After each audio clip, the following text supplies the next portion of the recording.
You're listening to the Outpost podcast with Dr. Ray Mitch.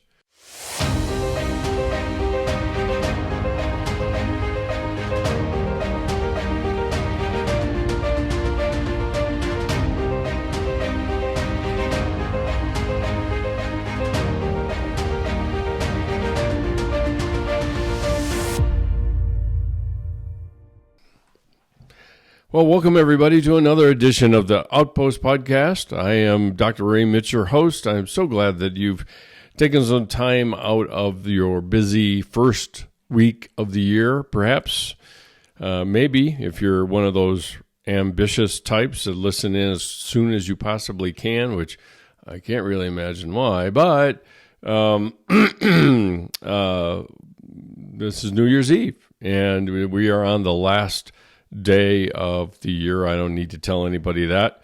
There's probably that piece of quote-unquote news, it's not really news because we all know, right, is met with either a groan, oh dear, that's probably a tame way to put it, but oh my, it's another year to have to face, or relief, I'm so glad that's over, and this is when my phrase that I say often, and usually when I do, my students are rolling their eyes as I launch into it. But hope springs eternal in the minds of idiots and fools, and so and that's what a new year holds, right? Is hopes. I don't think they're really hopes. I think that's kind of a bastardization of the word hope, but be that as it may, that is where we sit today. I have a number of announcements that are worth listening through. That would probably be about the only way I can strong arm anybody to listen all the way through a podcast like this on a New Year's Eve. But be that as it may, that is where we're at. So if you are listening for the very first time, this is the Outpost. And the Outpost is really kind of a intersection point because between faith and psychology and spiritual formation, and what we want to do is create a space where the doubters, the confused, the wounded, the beat up and beat down, the bent over and bruised who feel like their lives are a disappointment to God can feel accepted, enough to be known, and even enough, because I mean, in some sense, we have to feel accepted enough so that we can even open the gates to know others as well. And that's always the risk of vulnerability, is that when I open that gate to know somebody else, I'm also opening that gate for others to see me as I am. And that's well nigh a death wish, I think, in a lot of people's minds sometimes. So it may not be a physical death wish, but it certainly feels that way. So we want to be a place where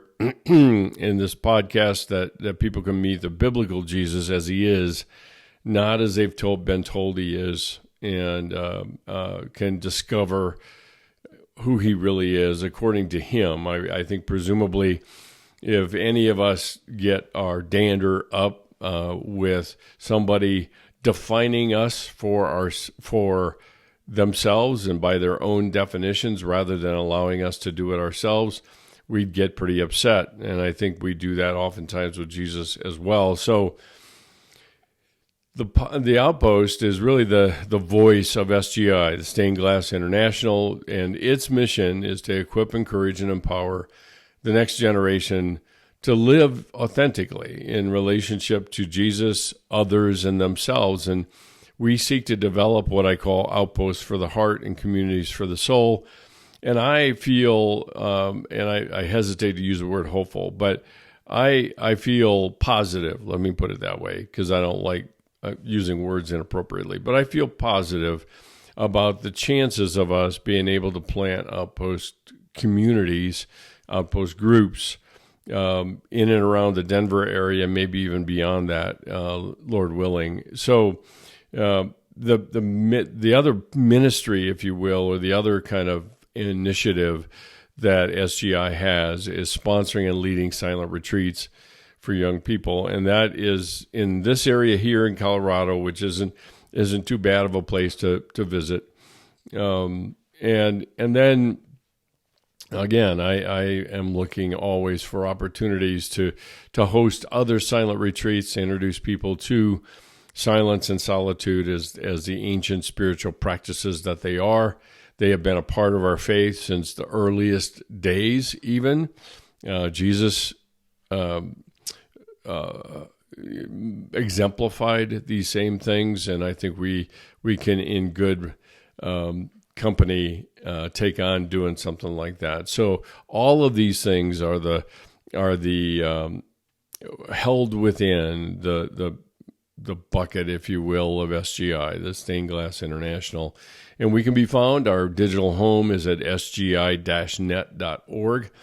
And it too will probably be growing over time as over this year, where we can get a little bit more focused. And I'm not always fighting what seems to be a pretty nasty year in a lot of ways. I did a lot of writing. I don't know about you, but obviously this last day of the year tends to draw us to look back in order to look forward. And just within the last 4 months has been a real challenge. The last episode I did was on the 10th of December. 4 days later, I was in surgery, having a heart issue repaired. And it's really, really amazing what they can do now through something as small and not far from simple, but a catheter that is fed through your veins into the heart and being able to make some repairs there. I have been struggling with a condition called atrial fibrillation for quite some time, and it has only gotten worse. And so that was what that was all about. And there was some recovery, and I am not very good at recovery. I kind of usually ignore most of the instructions. Of course, that's dangerous for me to say that in this setting, because people can hold me to it, and I don't want to be held to it, so leave me alone. So, so what I want to talk about today, and it's in light of the day itself, New Year's Day. And usually people kind of crank up and get ready for the turning of a new year. And when we do, this has been ingrained in us all the way back to, and I did a little reading. I've got a stack of stuff that I usually draw from to be able to do these episodes, but all the way back to the Babylonians, that every new year, and their year was different than ours. Apparently there's a pope that put us on the Gregorian calendar, which is January 1. And January was a Roman god, Janus. And so January 1 was the beginning of the quote-unquote new year. And the Babylonians would do this, and they would make promises to their god about what they would change and things to better themselves and relationships and everything else. Sounds familiar. The fascinating thing about that is that as I've been doing my reading, it really is quite amazing about how much we do New Year's resolutions. And there are lots of reasons that I think people engage in for why they do that. And I oftentimes will ask, and sometimes people bait me, and I'm a very reliable fish in that regard. I will always chew on that bait about, what do you think of New Year's resolutions? And I'll basically say, I think they're stupid. But why do people do that? I mean, other than it being ingrained in our thoughts to celebrate a new year, depending on your perspective, there's not much to celebrate sometimes when people look down the road and their perspective of that road is pretty clouded, even dark, and they feel like it's just more the same, so why bother? So, you ask somebody, why do you do New Year's resolutions? And a lot of times they'll say, well, if you shoot for nothing, you're sure to hit it. So I better kind of plan for something. The other thing about that, I think that we have to take into account is that if I don't have objectives, then I have no clarity of direction, if you will. And there's some germs of truth in there, germs at best. The further I read, the interesting thing I found out was over half in the United States, over half of the population makes some kind of New Year's resolutions. And they have come to be so common that when you look that up, and we've now taken a name and turned it into a verb. If you Google it, what you'll find is there are, the 12 most common New Year's resolutions: finances, relationships, getting fit. The gym is nice and full for the first 3 weeks of January, and then everybody goes away after after Super Bowl or something like that. I don't know. But everybody feels compelled to celebrate the new year by making promises to themselves or someone, maybe God. I think some Christians certainly do. And the funny thing about it is that the people that do that, over 52% of the people making New Year's resolutions were confident that they'd stick it out. Now, of course, you'd have to ask the question, confident after being inebriated for 2 hours on New Year's Eve? Sure. That would be, uniquely delusional. But 52% say that they were confident they'd stick it out. Guess, say it in your own head, say it wherever you are, not out loud. Somebody may wonder what you're hallucinating. But just guess how many of that percentage, 52, that's over half, really did follow through on their New Year's resolutions. And if you guessed 10%, you're close. Said 15, you're too high. It is 12% of the people really did follow it through. And in one author's way of thinking about it, New Year's resolutions are what he wrote, and again, this is kind of idiotic in my mind, but what do I know? He said it's a triumph of hope over experience, and in psychology we call it magical thinking, and so that's where my phrase comes from. Oftentimes, is that we really do have this thing that we call hope that isn't really hope. It's just, this is what I want, and this is the outcome I desire, and I'm going to cast it in the frame of hope. And we do that a lot, actually, with our words. We frame something that we don't know will happen, or we don't know how to frame it, and we frame it in words that we do know. Like, for example, I'll give you a really good pet peeve time, and this is appropriate because then it's the end of the year and I can move on, right? Nope, because I'll probably beat this dead horse for a while. Because in the Christian community, we love to talk a lot about forgiving myself. Well, that is not possible, because forgiveness is mediated, and if it's through myself, and myself is already a judge, jury, and executioner who's already decided my fate, then there is no forgiveness, and it's not about forgiveness at all, really. And that's my point, is that we cast things in a way that I think sometimes we guess are going to be more socially acceptable, but they don't touch on the core issue. And the core issue is, am I willing to accept the grace that's offered me to make the changes that I make? It's not about forgiveness, no more than it is about making a resolution and hope overcomes my experience. Because every year, if anything, New Year's resolutions are not only a exercise in futility, they're also an exercise in building more shame into our lives. And so the thing I think that we end up being so drawn to is that it fuels our desire to be in control of all things. And if I can put a resolution to it, then I can have control over it and I can accomplish it and I can break my arm patting myself on the back and all of those sorts of things, which really I think comes up time and again. We are, by our very nature, broken or otherwise, we are very much control-oriented beings. And that's why oftentimes we will play God instead of allowing God to be God himself.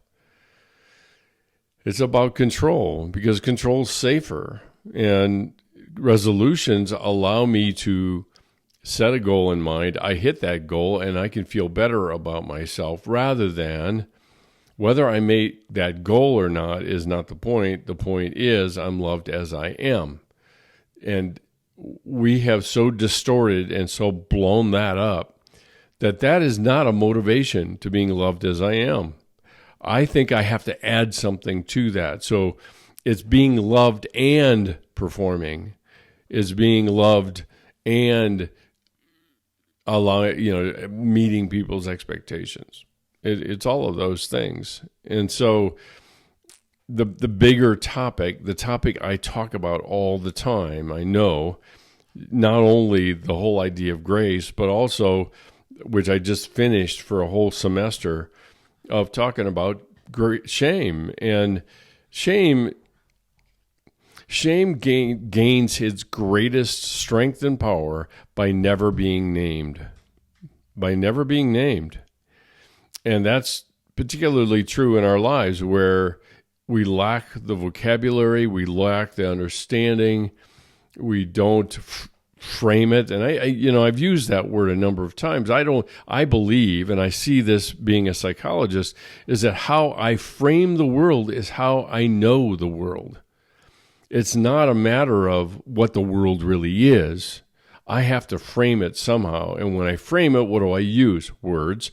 And words then manage how I react to it. And that's people, and that's circumstances, and that's future, and that's all of those things. So shame is always there. And so it's not a matter of somebody saying, well, just show me where it is, and then I can deal with it and we can move on, right? And it's like, no, you're a frog in a frying pan that isn't warm enough, and your changes in your perspective of shame changes with it, and then by the time you say, oh crap, it's too late. It's not really too late. It's never too late because we always have this extremely powerful weapon that we don't want to use because it rests on trust and relationship.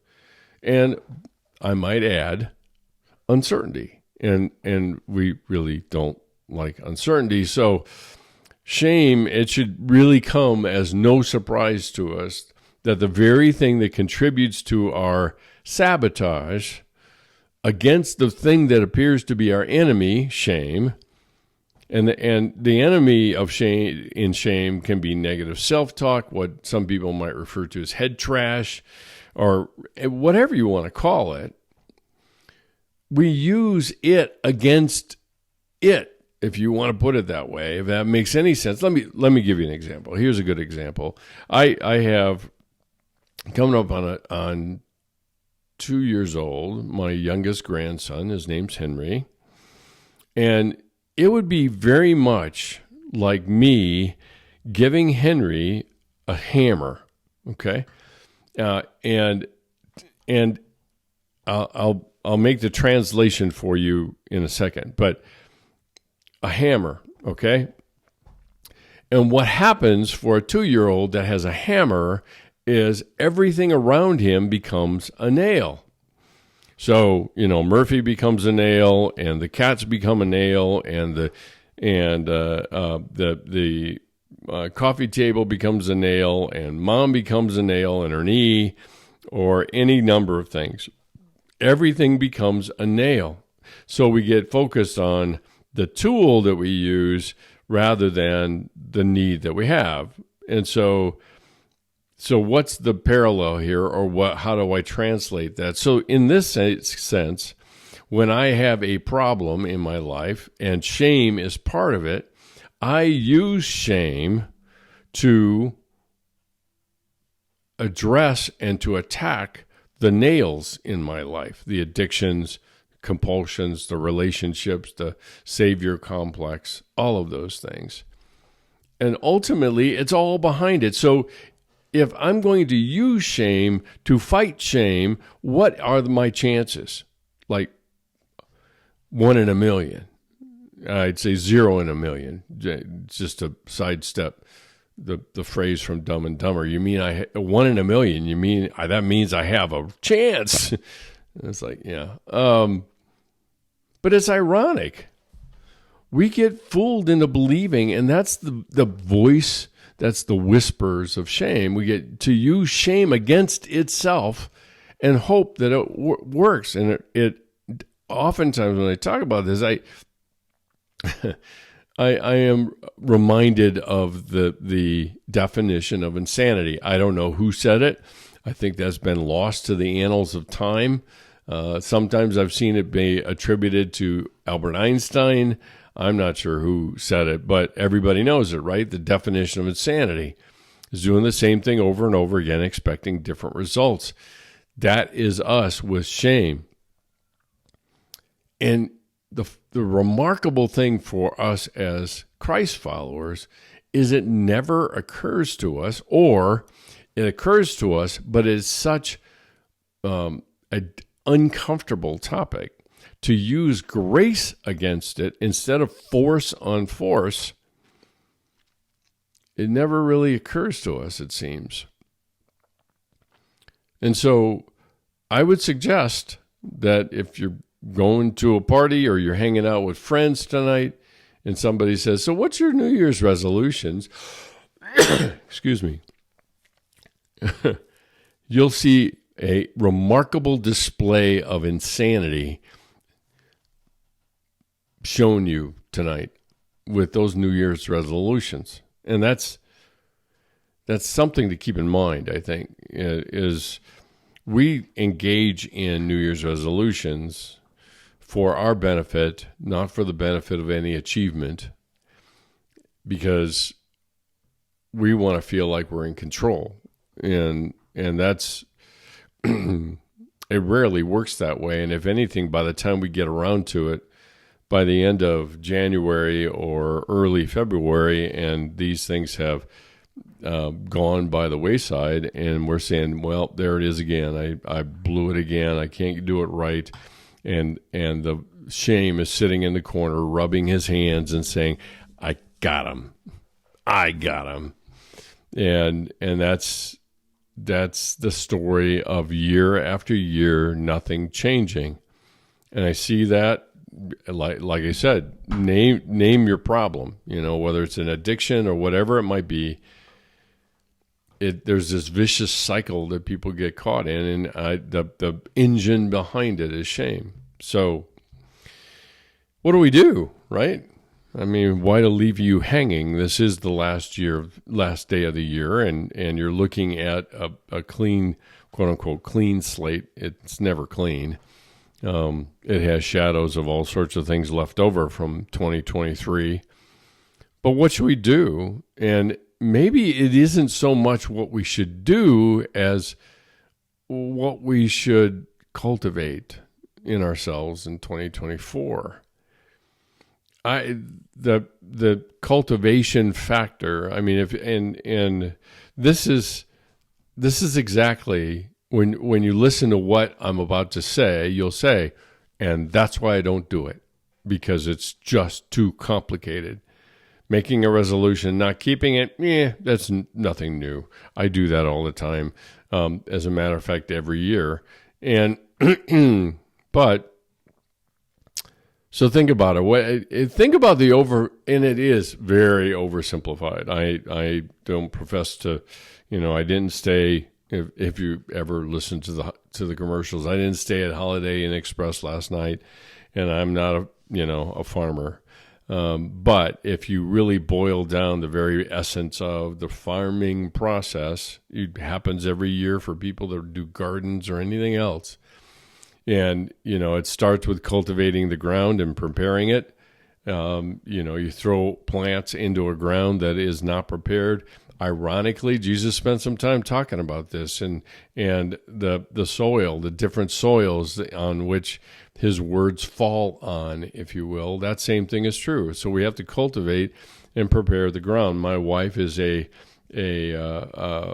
gardener.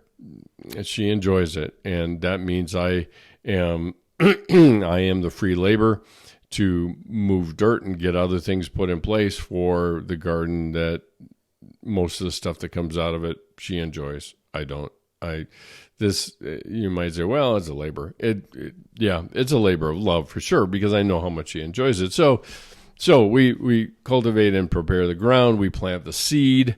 Maybe we plant the seedling, and then we water it, and we wait, and there is a care for the beginning of the plant, so that it starts to throw shoots up into the air to get the sun's rays and the watering and everything else.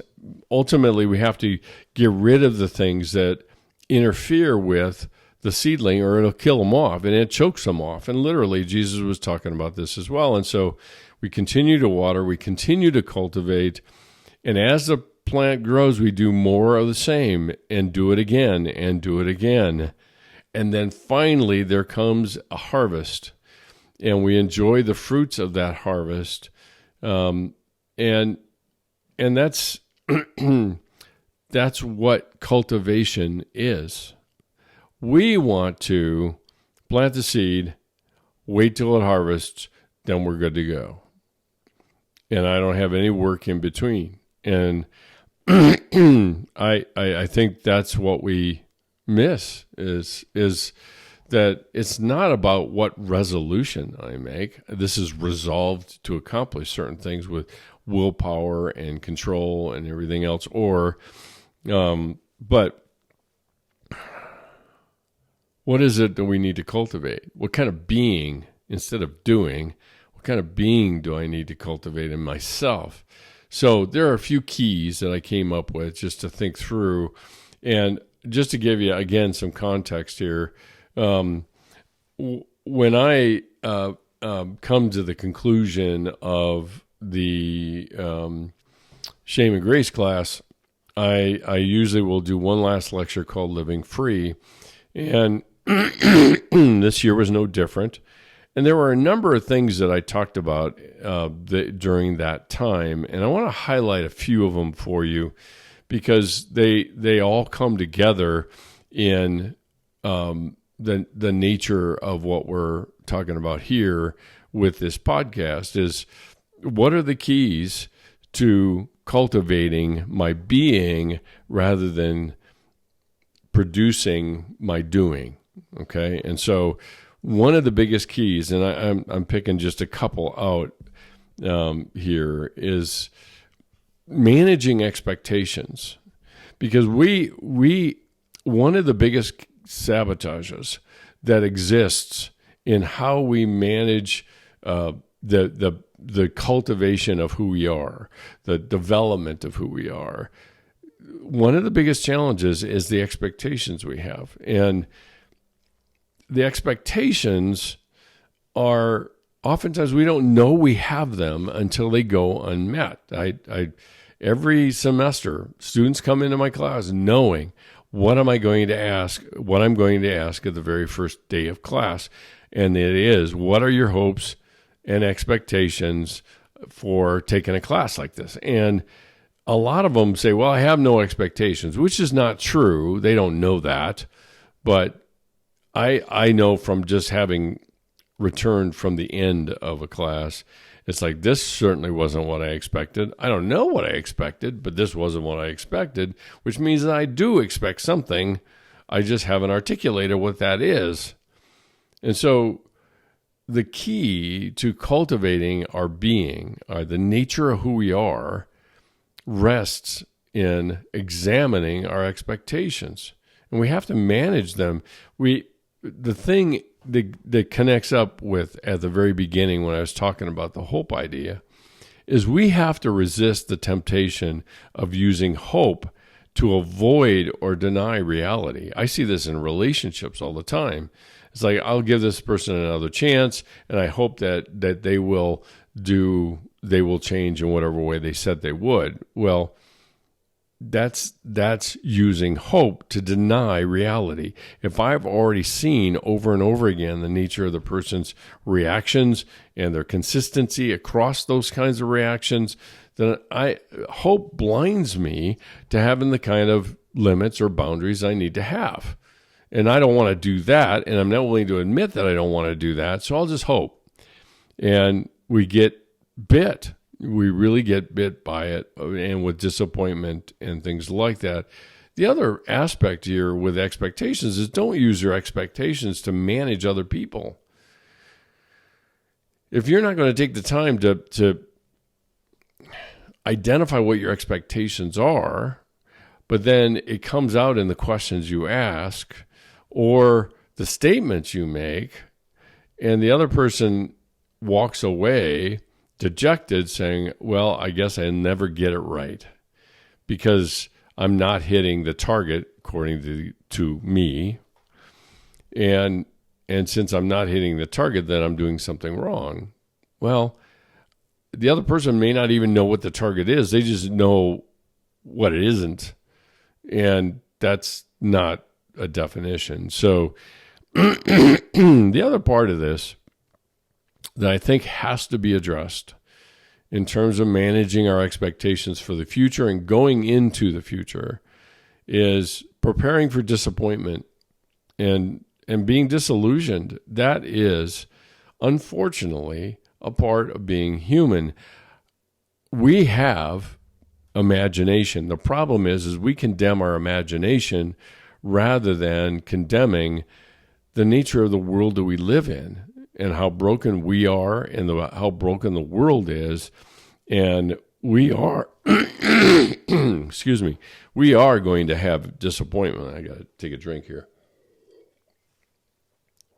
It's going to come. It doesn't define all of experience, but it is going to come. And so we need to build on what we know about ourselves, not what we hope for.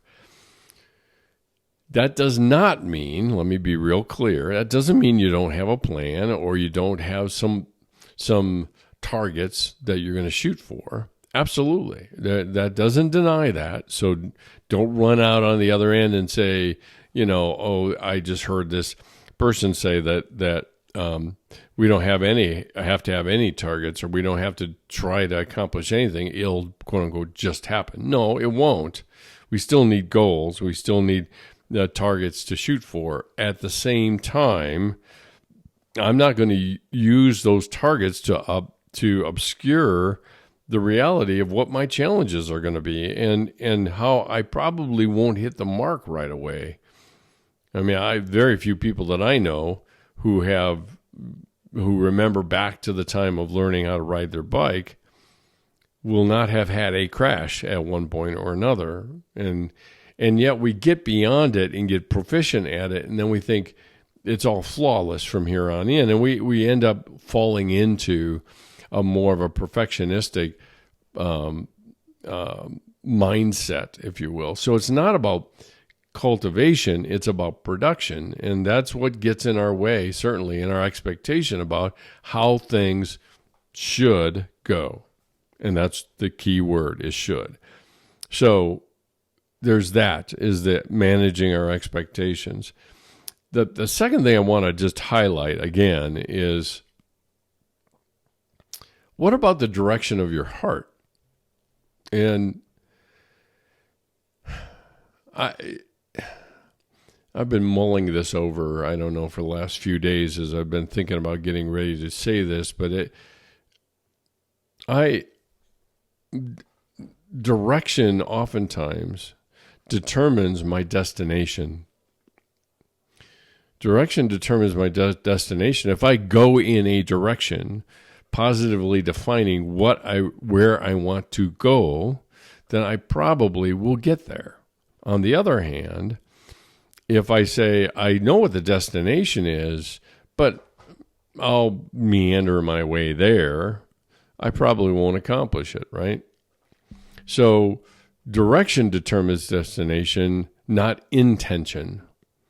Intention accomplishes nothing. It may provide the motivation to start, but it doesn't accomplish anything. So the thing that I don't want you to miss is that in order to set a direction, okay, it requires some relationship that with the one who offers me clarity about the condition of my heart and the relationship I need to accomplish that, rather than doing it on my own.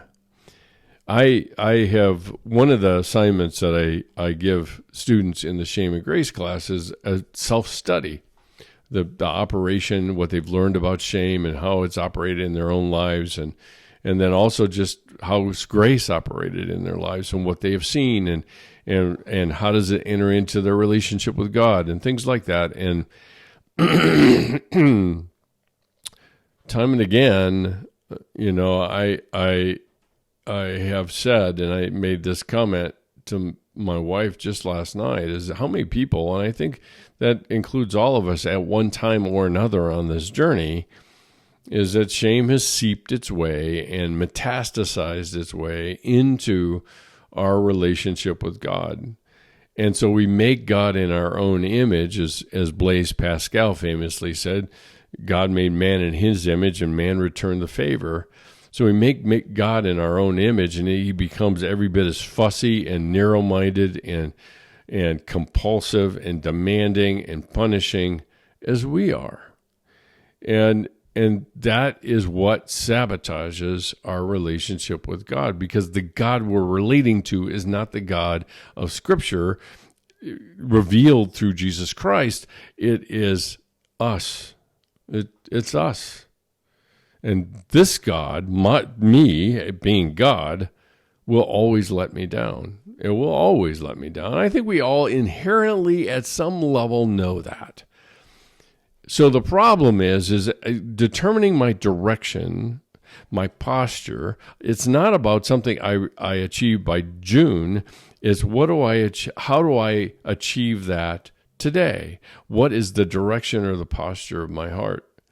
Henry Nouwen famously said, if you knew in your heart of hearts, which is funny that we use that as a phrase, right? If you knew in your heart of hearts that you were God's beloved and you believed it enough to walk out on that limb, because that's what belief is about, it's trust. If you believed it, how would your day change? How would your relationship change today? Today, just today. It's just one day, one step, one passage of the journey. And so it requires trust that we say we have, but we act as if we really don't. And that's the backdrop to what we're going into today, is a lot of New Year's resolutions and blah, blah, blah, blah, blah, whatever. The other thing I'd mention to you is, as how do you define freedom? Is it freedom from something, from external intervention, from relationships I don't want to be involved in, from something, or is it I'm free to choose a variety of things? Is it that? And that we crow, certainly in this country, we crow a lot about and rhapsodize about freedom. But there's a lot of people that if I push them hard enough, they'll say, no, I'm not very free at all. I am bound by and if they figure it out, the voice of shame, I'm bound in my cell. I'm happy in my cell. It's comfortable. I know everything about it. I know all the expectations. I know all the rules of engagement. I know everything that I need to know about it. That's the way it is. I got it. And it's it's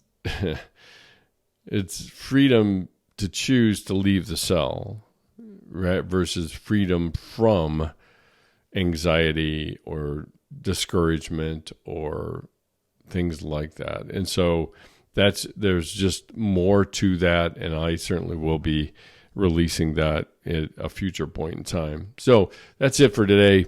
This is one of the rare days that I do my podcast during the day. Usually it is it's dark outside, and my blinds are not pulled, so you can see it's nighttime.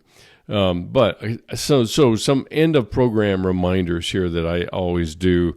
If you have questions or I've triggered something or whatever, please feel free to send me a message, whether that's on Instagram or you can do it on the website. There's a contact page where you can make contact and ask questions and post some things there. There is also an opportunity that when you hit the website at sgi-net.org to subscribe and to become part of the community and to find out what's going on. Lord willing, we're going to have a newsletter that will be coming out once a month or so, just to keep you informed of the developments, the silent retreats, the upcoming topics in the podcast, to new resources and content available on the website. All of that is available there as well. The other one that I've mentioned time and again, and this is a great time because tomorrow's January 1, and so we can move into a new year, is a digital devotional that I put together many years ago with a couple of friends of mine, called Setting New Boundaries, and I've turned it into a digital format. So you can get a email once a week for the entire year, and you can be reminded of setting new boundaries and healthy relationships, and what you see in yourself are very much all a part of that I think are worth paying attention to. It is a great resource. It is $25 for a semi-annual, 6 months, $5 a month, $25 for 6 months, or $50 for a whole year, and you'll get one every week. If you want to follow us on social media, you can find us on Instagram at SGI_international. So SGI_international, Facebook at ray.mitch, and LinkedIn drmitch. And you can listen to the podcast, and please subscribe. That really just helps us raise the profile for more people to find us and hear some pretty exciting topics that are coming up that I think are worth paying attention to in the new year, and you can do that. So now the last thing, which I always say, is that if you want to partner with us, now's a great time to do it. It's the last day of the year. You can give your tax-deductible gift.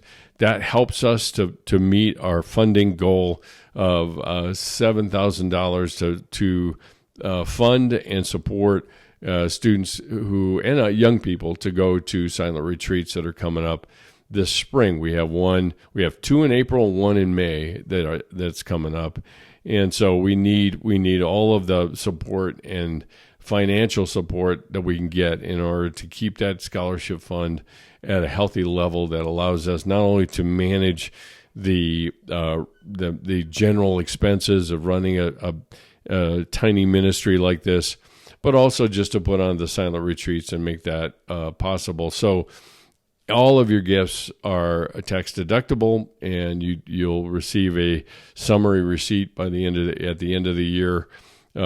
Actually, what that means is early in January to summarize if you've given to us before. So if you want to do that, we would be ever so grateful. If you want to give us a physical or send us a physical check, you certainly can do that as well.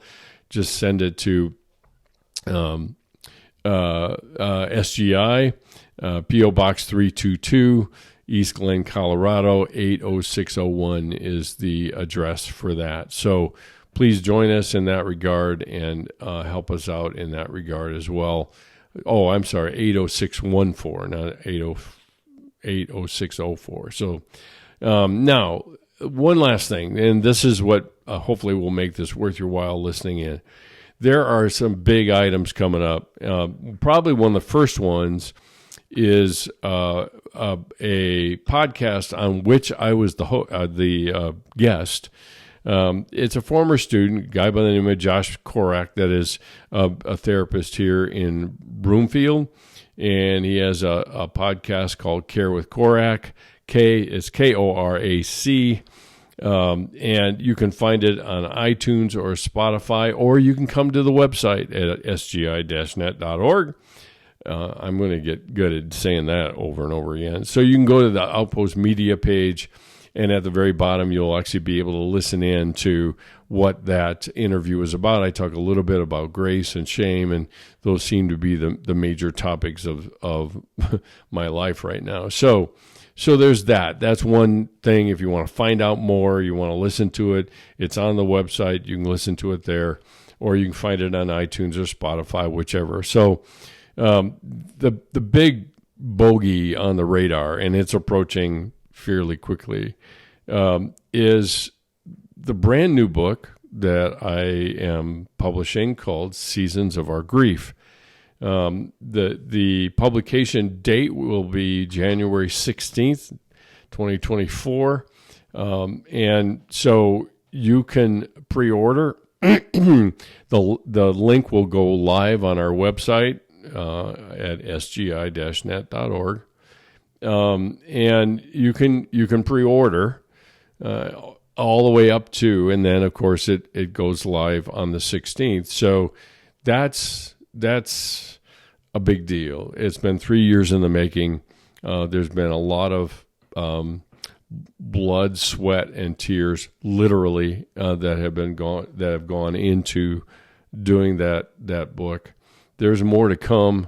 I am more convinced than ever that I probably need to release another book as a companion to that. I don't know what that looks like, but it is coming up that way. So mark it on the calendar or pre-order. You can, Amazon is accepting pre-orders at this point in time, and you can do that either through Amazon or you can do that on the website. Like I said, the link will go live on the 2nd of January.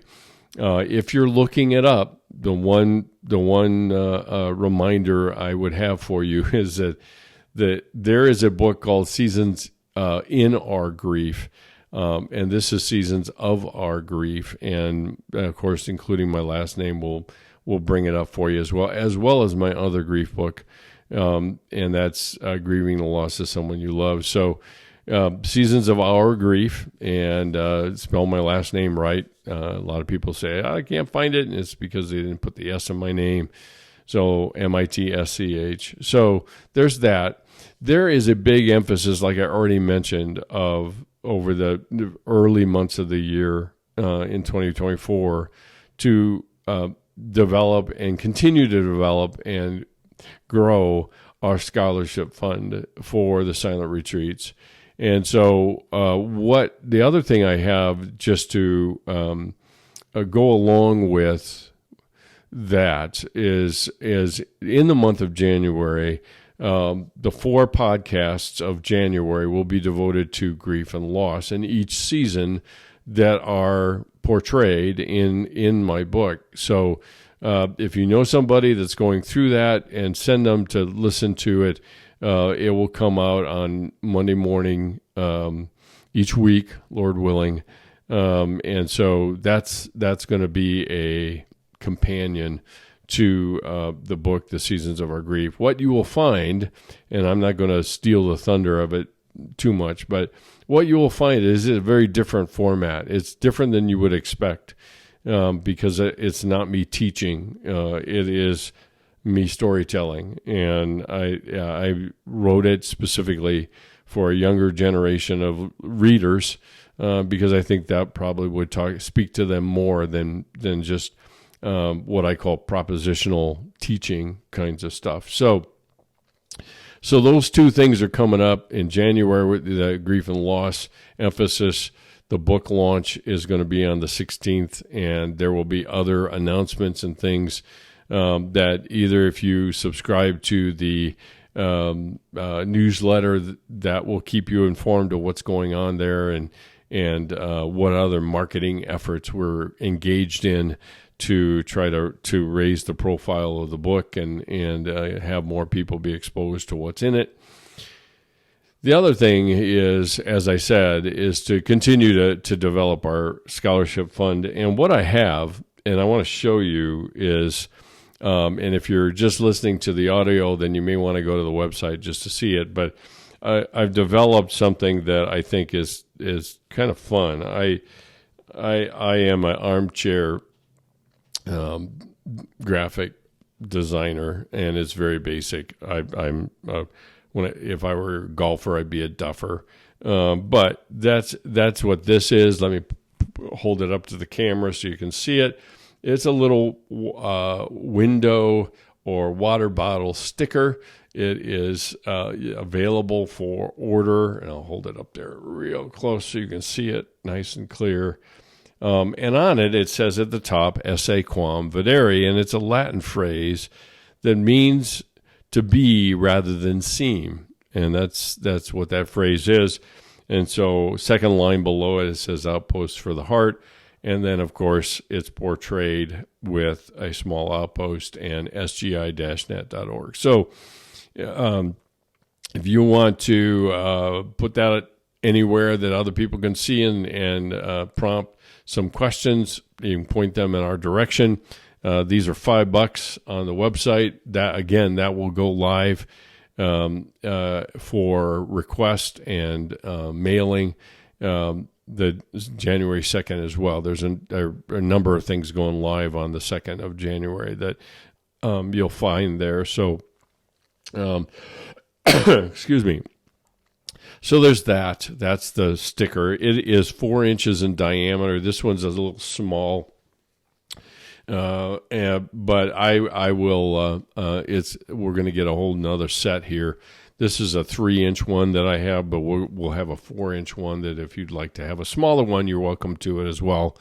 But all of the effort there in fundraising is for the operating expenses and the silent retreats that are coming up, so we can support and make it possible for young people to engage that and be involved in that. So I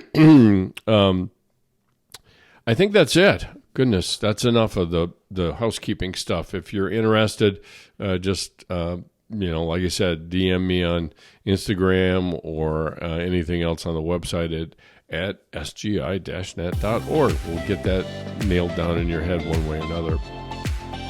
So thanks so much for joining me. I'm so glad that you took some time out to listen in this first week of the new year. And I look forward to seeing you back. And until that time, love ya. Later. Bye.